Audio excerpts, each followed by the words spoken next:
ಇನ್ನು ಮಳೆ ಸುದ್ದಿಗಳನ್ನು ಒಂದು ಕಡೆ ಇಟ್ಟರೆ ರಾಜ್ಯ ರಾಜಕಾರಣದ ಸುದ್ದಿಗಳು, ಅದರಲ್ಲೂ ಪ್ರಮುಖವಾಗಿ ರಾಜ್ಯದ ಸರ್ಕಾರಕ್ಕೆ 2 ವರ್ಷ ತುಂಬಿತು. 2 ವರ್ಷದ ಸಂಭ್ರಮವನ್ನು ಆಚರಿಸಿದ್ರು. ಅದಲ್ಲದೆ ನಿನ್ನೆ ಒಂದು ಜೈ ಹಿಂದ್ ಅನ್ನೋ ಕಾರ್ಯಕ್ರಮವನ್ನು ಕೂಡ ಕಾಂಗ್ರೆಸ್ನ ವತಿಯಿಂದ ರಾಜ್ಯದಲ್ಲಿ ನಡೆಸಲಾಗಿತ್ತು. ಈ ಕಾರ್ಯಕ್ರಮದಲ್ಲೇ ರಾಜ್ಯದ ಮುಖ್ಯಮಂತ್ರಿ ಮತ್ತು ಉಪಮುಖ್ಯಮಂತ್ರಿಗಳ ವಿರುದ್ಧ ರಾಜ್ಯದ ಕಾಂಗ್ರೆಸ್ನ MLCಗಳು ಕಂಪ್ಲೇಂಟ್ ಕೊಟ್ಟಿದ್ದಾರಂತೆ.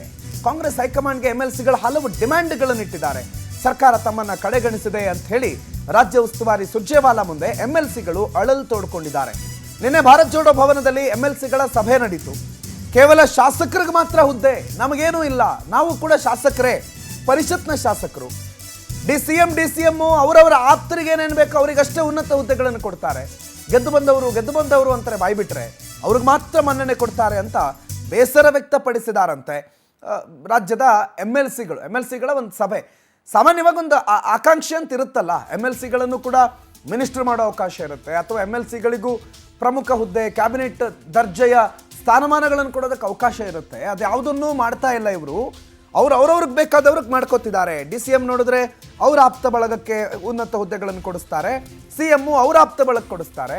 ನಾವು MLCಗಳಿದ್ದೀವಿ, ಶಾಸಕರಿದ್ದೀವಿ, ಜನಪ್ರತಿನಿಧಿಗಳಿದ್ದೀವಿ, ನಮ್ಗೆ ಯಾವ ಹುದ್ದೆನೂ ಇಲ್ಲ, ನಮಗೇನೂ ಇಲ್ಲ, ನಮ್ಮನ್ನು ಕಡೆಗಣಿಸ್ತಾರೆ, ನಮ್ಗೆ ಸರ್ಕಾರದಲ್ಲಿ ಎಲ್ಲೂ ಯಾವುದೇ ರೀತಿ ಮಾನ್ಯತೆ ಕೊಡ್ತಾ ಇಲ್ಲ, ಕೊಟ್ಟರು ಒಬ್ಬರು ಇಬ್ಬರು ಕೊಟ್ಕೊಂಡಿದ್ದಾರೆ, ನಾವೆಲ್ಲ ಏನು ಮಾಡೋಣ ಅಂತ MLCಗಳು ಕೊಟ್ಟಂತ ಆರೋಪಕ್ಕೆ, ದೂರಿಗೆ ತಿರುಗೇಟ್ ಕೊಟ್ಟಿದ್ದಾರೆ ರಾಜ್ಯ ಕಾಂಗ್ರೆಸ್ ಉಸ್ತುವಾರಿ ರಣದೀಪ್ ಸಿಂಗ್ ಸುರ್ಜೇವಾಲಾ.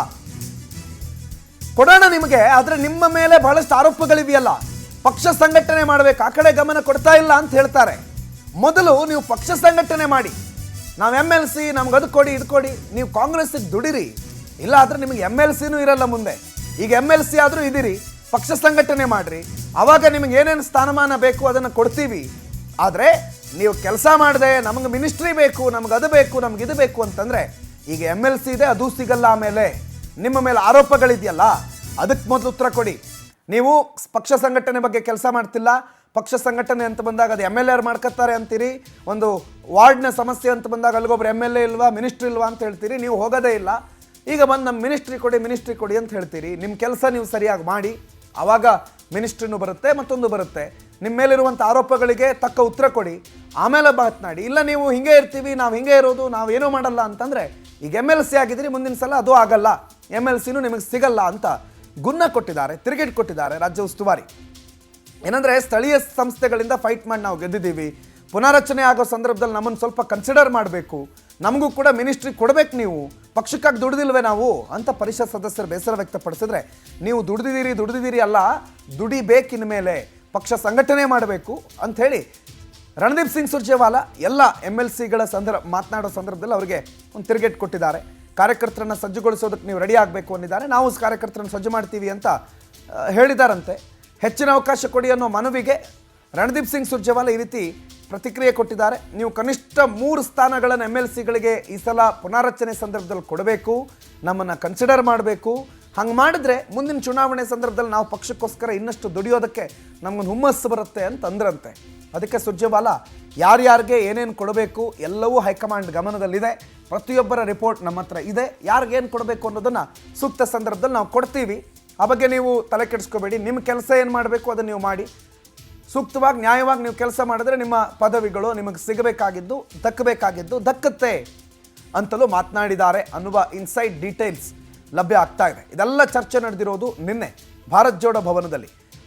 ರಣದೀಪ್ ಸಿಂಗ್ ಸುರ್ಜೇವಾಲಾ, KC ವೇಣುಗೋಪಾಲ್ ಇವರೆಲ್ಲ ನಿನ್ನೆ ಕರ್ನಾಟಕಕ್ಕೆ ಬಂದಿದ್ದರು, ಜೈ ಹಿಂದ್ ಕಾರ್ಯಕ್ರಮದಲ್ಲಿ ಭಾಗವಹಿಸೋದಕ್ಕೆ ಬಂದಿದ್ದರು. ಆ ಸಂದರ್ಭದಲ್ಲಿ ಪಕ್ಷ ಸಂಘಟನೆಯ ಹಲವು ಕಾರ್ಯಕ್ರಮಗಳು, ಅಂದರೆ ಹಲವು ಈ ರೀತಿಯ ಮೀಟಿಂಗ್ಗಳನ್ನು ನಿನ್ನೆ ನಡೆಸಿದ್ರು. ಆ ಮೀಟಿಂಗ್ನಲ್ಲಾಗಿರುವ ಚರ್ಚೆ ರಾಜ್ಯ ರಾಜಕಾರಣದಲ್ಲಿ ಸ್ವಲ್ಪ ತಲ್ಲಣ. 2 ವರ್ಷದಲ್ಲೇ ಒಂದು ಪುನಾರಚನೆ ಆಗುತ್ತೆ ಅನ್ನೋ ಕಾರಣಕ್ಕೆ ಆಕಾಂಕ್ಷಿಗಳೆಲ್ಲ ಒಂದ್ಸಲ ಎದ್ದು ನಿಂತಿದ್ದಾರೆ, ಕೆಲವರು ಸೂಟು ಬುಟ್ಟು ಹೊಲಿಸ್ಕೊಂಡು ಬಿಟ್ಟಿದ್ದಾರೆ. ಆದರೆ ಹೈಕಮಾಂಡ್ ಸದ್ಯಕ್ಕೆ ಈ ಪುನಾರಚನೆ ಅಥವಾ ಸಂಪುಟದ ಕಸರತ್ತಿಗೆ ಕೈ ಹಾಕುವ ಯಾವುದೇ ಲಕ್ಷಣಗಳು ತೋರಿಸ್ತಾ ಇಲ್ಲ. ಯಾಕಂದರೆ ಅದೀಗ ಸದ್ಯಕ್ಕೆ ಕೈ ಹಾಕೋದು ಜೇನುಗೂಡು ಕೈ ಹಾಕ್ದಂಗೆ. ಪ್ರಾಬ್ಲಿ 2.5 ವರ್ಷಕ್ಕೆ ಆಡಳಿತ ಬದಲಾವಣೆ, ಹಸ್ತಾಂತರ ಅನ್ನೋ ಪ್ರಶ್ನೆಗಳು ಬಂದರೆ ಆಗ ಮಾಡೋಣ ಅನ್ನೋ ನಿಟ್ಟಿನಲ್ಲಿ ಹೈಕಮಾಂಡ್ ಸುಮ್ಮನಿದ್ದಂಗೆ ಕಾಣ್ತಾ ಇದೆ. ರೂಪೇಶ್ ಮಾಹಿತಿ ಕೊಡ್ತಾರೆ, ನೇರ ಸಂಪರ್ಕದಲ್ಲಿ ಜಾಯ್ನ್ ಆಗಿದ್ದಾರೆ. ರೂಪೇಶ್, MLCಗಳದ್ದೆಲ್ಲ ಏನೋ ಕಂಪ್ಲೇಂಟ್ ಅಂತೆ, ಅದಕ್ಕೆ ಸುರ್ಜೇವಾಲಾ ಏನೋ ಸರಿಯಾಗಿ ಉತ್ತರ ಕೊಟ್ಟರು ನಿನ್ನಿನ ಸಭೆಯಲ್ಲಿ ಅಂತ. ಏನೇನು ಕಂಪ್ಲೇಂಟು MLCಗಳದ್ದು, ಏನಾಯಿತು ನಿನ್ನಿನ ಆ ಮೀಟಿಂಗ್ನಲ್ಲಿ ರೂಪೇಶ್? ಪ್ರಣೋತ್, ಇಲ್ಲಿ ಪ್ರತಿ ಬಾರಿ ಸರ್ಕಾರ ಬಂದಾಗ MLCಗಳನ್ನ ಕಡೆಗಣಿಸಲಾಗ್ತಾ ಇದೆ. ಅದು ಕೇವಲ ಕಾಂಗ್ರೆಸ್ ಪಕ್ಷ ಅಂತಲ್ಲ, ಬಿಜೆಪಿ ಬಂದಾಗಲೂ ಕೂಡ ಇದೇ ರೀತಿಯಾಗಿರ್ತಕ್ಕಂಥ ಧೋರಣೆಯನ್ನ ತೋರಿಸ್ತಾ ಇರುತ್ತೆ.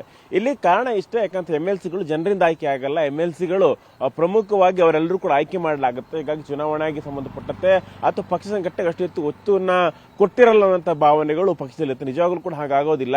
ಯಾಕಂತ ಒಂದಿಷ್ಟು ನಾಮನಿರ್ದೇಶನ ಆಗುತ್ತೆ, ಮತ್ತೊಂದಿಷ್ಟು ಚುನಾವಣೆಗಳಾಗುತ್ತೆ. ಸ್ಥಳೀಯ ಸಂಸ್ಥೆ ಚುನಾವಣೆಗಳ ಇಲೆಕ್ಷನ್ಗಳು ನೋಡ್ತಾ ಇದೀವಿ, ಯಾವ ರೀತಿಯಾಗಿ ಹೋರಾಟಗಳಿರುತ್ತೆ, ಯಾವ ರೀತಿ ಕಸರತ್ತುಗಳಿರುತ್ತೆ ಅಂತೇಳಿ. ಅವರು ಕೂಡ ಚುನಾವಣೆಗೆ ಸ್ಪರ್ಧೆಯನ್ನು ಮಾಡಿರ್ತಾರೆ. ಅದೇ ರೀತಿಯಾಗಿ ಬೇರೆ ಬೇರೆ ವಿಭಾಗಗಳಿಂದ ಆಯ್ಕೆಯಾಗಿರ್ತಾರೆ.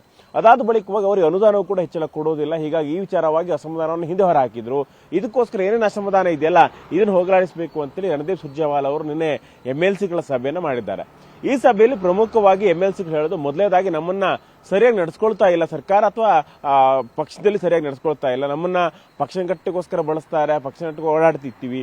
ಆದರೆ ನಮ್ಮನ್ನ ಅಧಿಕಾರ ಹಂಚಿಕೆ ಮಾಡುವಾಗ ನಮ್ಮನ್ನು ಪರಿಗಣಿಸೋದಿಲ್ಲ. ಒಂದು ಸ್ಥಾನವನ್ನು ಮಾತ್ರ ಕೊಡ್ತೀವಿ, ಅದು ಕೂಡ ಕೊಡಬೇಕಲ್ಲ ಅಂತ ಹೇಳಿ ಅಂದ್ಕೊಂಡು ಕೊಡ್ತೀರಿ. ಹೀಗಾಗಿ ಈ ತರ ಮಾಡಬಾರದು. ಒಟ್ಟಾರಾಗಿ ನಮ್ಗೆ ಕೊಡೋದಾದ್ರೆ 3 ಸ್ಥಾನಗಳನ್ನು, ಕನಿಷ್ಠ 3 ಸ್ಥಾನಗಳನ್ನಾದ್ರೂ ಕೂಡ MLCಗಳನ್ನ ಸಚಿವ ಸ್ಥಾನ ಮಾಡಲಿಕ್ಕೆ 3 ಜನರನ್ನ ಪರಿಗಣಿಸಬೇಕು ಅಂತ ಹೇಳಿ ಬೇಡಿಕೆಯನ್ನು ಇಟ್ಟಿದ್ದಾರೆ. ಅದಾದ ಬಳಿಕವಾಗಿ ಇಲ್ಲಿ ಅನುದಾನ ಮಟ್ಟಿಗೂ ಕೂಡ, ಯಾಕಂದ್ರೆ ಶಾಸಕರಿಗೆ ಕೊಟ್ಟಷ್ಟು ಅನುದಾನ ನಮಗೂ ಕೂಡ ಕೊಡೋದಿಲ್ಲ. ಹೀಗಾಗಿ ಪರಿಷತ್ ಸದಸ್ಯರಿಗೂ ಕೂಡ ಅಷ್ಟೇ ಪ್ರಮಾಣದಲ್ಲಿ ಪ್ರಶಸ್ತಿ ಕೊಟ್ಟು ಅನುದಾನವನ್ನು ಕೊಡಬೇಕಾಗತ್ತೆ. ಯಾಕಂತ ಹೇಳಿದ್ರೆ ಪಕ್ಷ ಸಂಘಟನೆ ಇರ್ಬೋದು, ಬೇರೆ ಬೇರೆ ವಲಯದಲ್ಲಿ ಸಾಧನೆ ಮಾಡ್ತಿರ್ತೇವೆ. ಅದೇ ರೀತಿಯ ಕೇವಲ ಒಂದು ಕ್ಷೇತ್ರ ಮಾತ್ರ ಅಲ್ಲ, MLCಗಳಂತ ಇಡೀ ರಾಜ್ಯಕ್ಕೆ ಸಂಬಂಧಪಟ್ಟಂತೆ ಕೆಲಸವನ್ನ ಮಾಡ್ತಾ ಇರ್ತೀರಿ. ಶಿಕ್ಷಕರ ಕ್ಷೇತ್ರ ಆದ್ರೆ ಶಿಕ್ಷಕರ ಕಷ್ಟ ಅಳಲು ಎಲ್ಲವನ್ನೂ ಕೇಳ್ತಾ ಇರ್ತೀವಿ. ಸ್ಥಳೀಯ ಸಂಸ್ಥೆಗಳಾದ್ರೆ ಸ್ಥಳೀಯ ಸಂಸ್ಥೆಗಳ ಪ್ರತಿನಿಧಿಗಳನ್ನು ಸರಿಯಾಗಿ ಪ್ರತಿನಿಧಿಸ್ತಾ ಇರ್ತೀವಿ. ಈ ಸಂದರ್ಭದಲ್ಲಿ ನಮ್ಮನ್ನು ಸರಿಯಾಗಿ ಪರಿಗಣಿಸ್ತಾ ಇಲ್ಲ, ನಮ್ಮನ್ನ ನೀವೇ ಸರಿಯಾಗಿ ಪರಿಗಣಿಸಬೇಕು ಅಂತೇಳಿ ಒಂದು ಅಳಲನ್ನು ತೋಡ್ಕೊಂಡಿದ್ದಾರೆ. ಅದೇ ರೀತಿಯಾಗಿ ಇಲ್ಲಿ ರಣದೀಪ್ ಸುರ್ಜೇವಾಲಾ ಕುಟುಂಬವನ್ನು ಕೊಟ್ಟಿದ್ದಾರೆ. ನಿಮ್ಮನ್ನ ಮುಂದಿನ ಬಾರಿ, ಯಾಕಂತ ಹೇಳಿದ್ರೆ ಮತ್ತೆ ಹಜಾಂಬಟ್ ವಿಸ್ತರಣೆ ಆದ್ರೆ, ಅದೇ ರೀತಿ ಮುಂದಿನ ಬಾರಿ ಚುನಾವಣೆಯಲ್ಲೂ ಕೂಡ ನಿಮ್ಮ ಸೇವೆಯನ್ನು ಪರಿಗಣಿಸ್ತೇವೆ. ಅದೇ ರೀತಿಯಾಗಿ ಮುಂದೆ ನಾಮನಿರ್ದೇಶನ ಮಾಡುವಾಗಲೂ ಕೂಡ ನಿಮ್ಮನ್ನು ಪರಿಗಣಿಸ್ತೇವೆ ಅಂತೇಳಿ. ಅದೇ ರೀತಿ MLCಗಳು ಮತ್ತೊಂದು ದೂರನ್ನು ಕೊಟ್ಟಿದ್ರು. CM MLCಗಳಾಗಬೇಕಾದ್ರೆ ಒಂದು ಕಡೆ CM ಅವರ ಆಪ್ತರಾಗಿರ್ಬೇಕು, ಇಲ್ಲಾಂದ್ರೆ KPCC ಅಧ್ಯಕ್ಷರ ಆಪ್ತರಾಗಿರ್ಬೇಕು, ಇಲ್ಲಾಂದ್ರೆ MLCಗಳು ಸಿಗೋದಿಲ್ಲ. ಯಾಕಂದ್ರೆ CM ಸಿದ್ದರಾಮಯ್ಯನವರು ಮತ್ತು DK ಶಿವಕುಮಾರ್ ಕಾಂಗ್ರೆಸ್ ಅವರೇ ಇಬ್ರ ಅಂತ ಕೇಳಿದ್ರೆ ಅಲ್ಲ ಅಂತ ಹೇಳಿ ಪ್ರಶ್ನೆ ಬಂತು. ಹೀಗಾಗಿ ಇದೆಲ್ಲವನ್ನೂ ಕೂಡ ಹೋಗಲಾಡಿಸ್ತೀವಿ ಅಂತ ಹೇಳಿದ್ದಾರೆ ಪ್ರಣೋತ್. ಥ್ಯಾಂಕ್ ಯು ರೂಪೇಶ್ ಮಾಹಿತಿಗೆ.